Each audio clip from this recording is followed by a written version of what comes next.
સાચી વાત છે નહીં એના તો હા મને યાદ ના એના હું તો લાવી દઉં પાછી મને યાદ ના આવી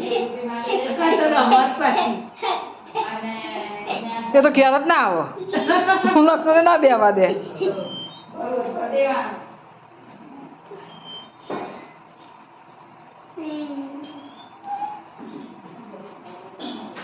વૈશાલી જોઈને તો આવું લેતી હતી ચૂલો હો અમાર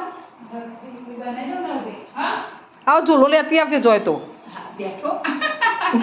હું તો ભૂલી જઈ જઈ તો મને યાદ ના આવ્યું આ અડાલા ચિયો તો પણ ના મળ્યો બાઈક હોય તો જ ફાવે રસ્તામાં રોડ ઉપર ઊભા હોય બસ તો ના ઊભી રહે ના એટલે બાઈક લઈને જાય હા મેર પડે એટલે રોડ ઉપર સાધન લઈને જઈએ ને તો પાછું ઊભું રહીને જાય